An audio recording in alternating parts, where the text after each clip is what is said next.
So, I guess that I am the last one in the morning just before lunch. I will take this time to summarize some of the things that we have seen this morning and to reinforce some of the topics and highlight maybe a few ones. As you have seen, well, the bridge is something that we are highlighting today. As Jason said, now is the time that a number of things are happening, and because things are changing, the network is changing, internet is changing, and the access to many systems are open. So more and more assets are exposed in the net, and this asset have been grabbed in a rate that we haven't seen before. So this is the number of records that have been reached so far, only this year, as we were saying.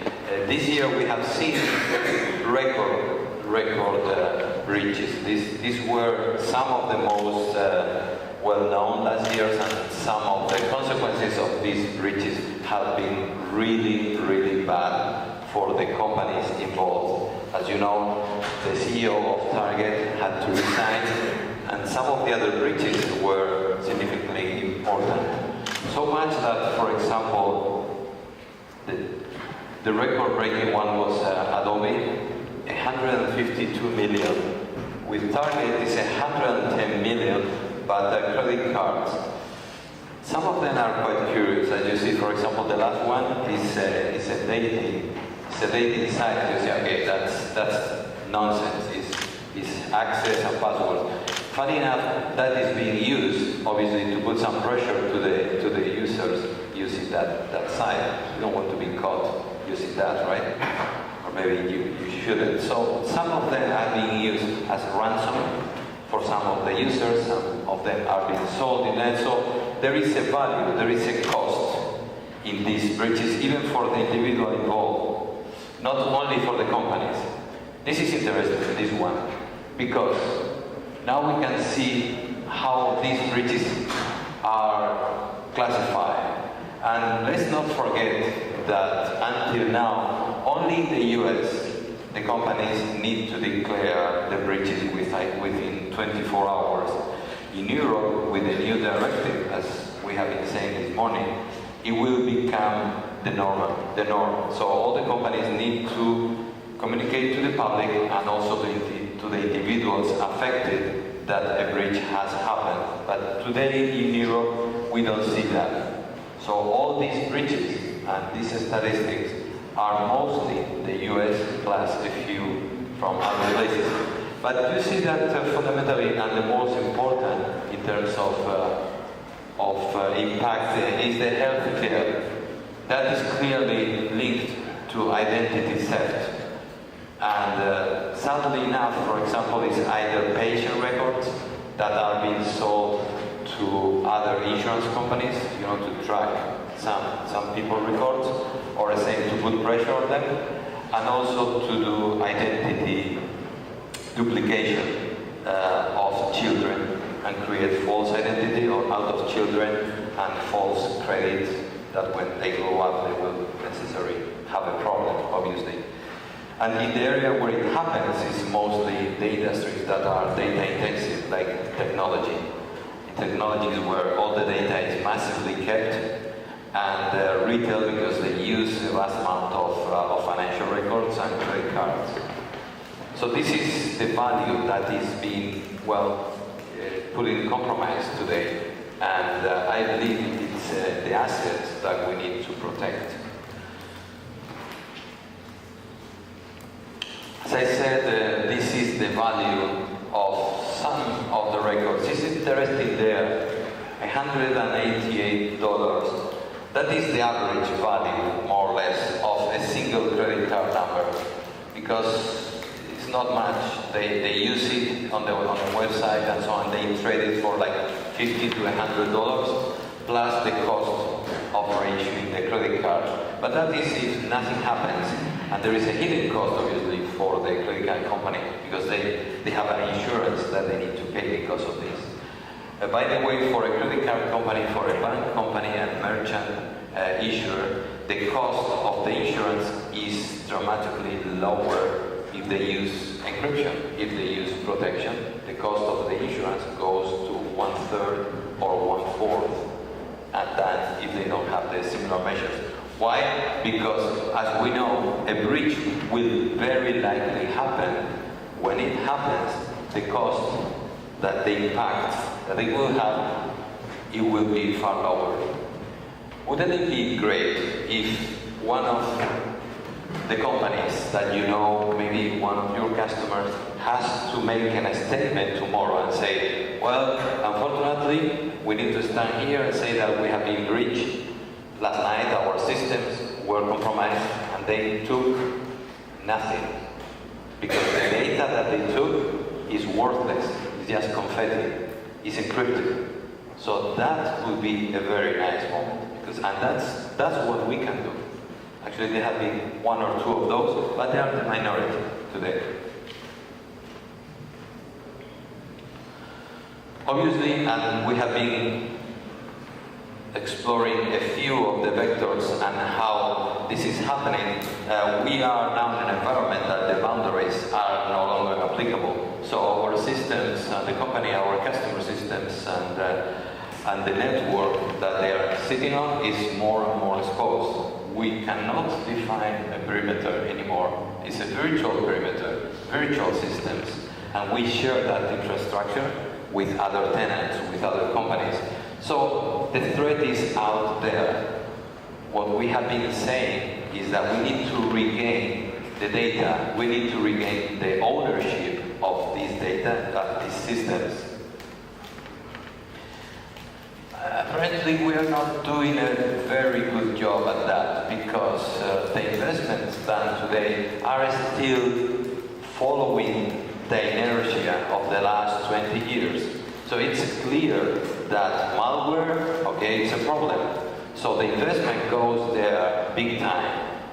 But the trend in product purchase has still not reached this problem, has not addressed this problem, and there is no solution short term. So something needs to change, because most of the money is spent protecting something that is no longer the major threat. And I said the perimeter is not enough anymore, because this is like a military, it's like a war in military terms, okay? This is an arms race, and we need to go to the following stage. We need to reinforce our system a bit more. It's like in the real war, this is like a lock on your car, on your house. Now a lock is not enough. We need more sophisticated protection systems. And that is the reality. It's not good, but that's what will happen.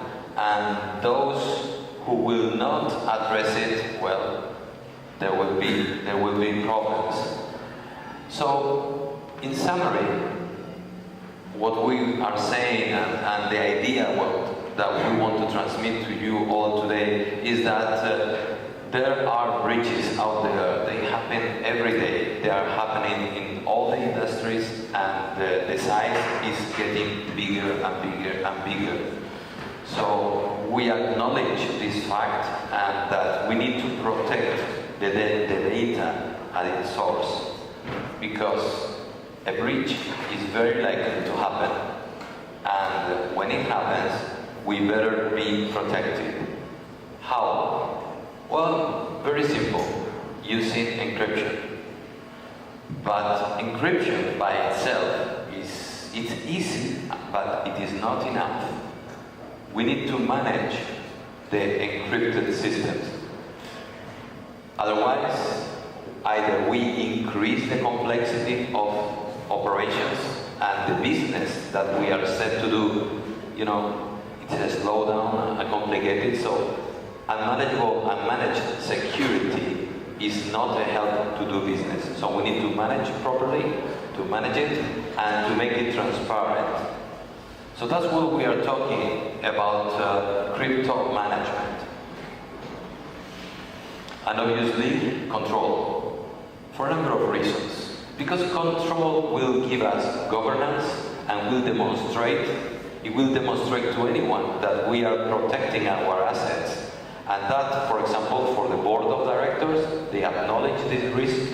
They even have to acknowledge it in the annual account statements, so that they will also make an statement that these protection measures will lower and do lower the risk to these levels, which is fair statement to say, if they have the governance and the access controls that can demonstrate who access to which assets at what time.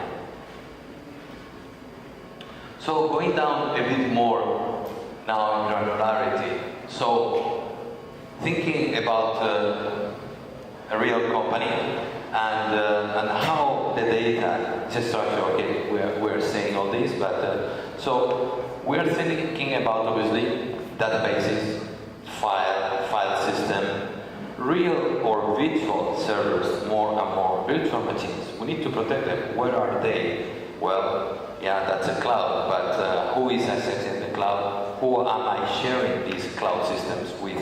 So if there is a breach in another cloud tenant, will they get to my data? So those are questions that we don't want to make, but they are very real. Same thing, software as a service applications. How do they work and how we can make sure that the right users access the system, and when they are compromised, we can cancel them quickly. And also enroll new users, you know, with agility and speed and integrating in many applications. So these are all the applications that have other credentials or keys, or both. And we need to manage this. We need to rotate them, we need to update them, and we need obviously to own the keys that control the access and control the encryption to the systems. Because what we have is likely a number of very professional, very good administrators that are human, like everyone else, and also we need to do the governance of the systems. So obviously we all know about the case of Snowden, right? He was a system administrator. He was good at the beginning, at the end not so good. Well, that is a potential risk that he takes our data as it happened and exposes an organization. But the real risk, and what they are really scared about now in the US and other countries, is one of these rogue administrators inject an attack on critical infrastructure from inside the organization.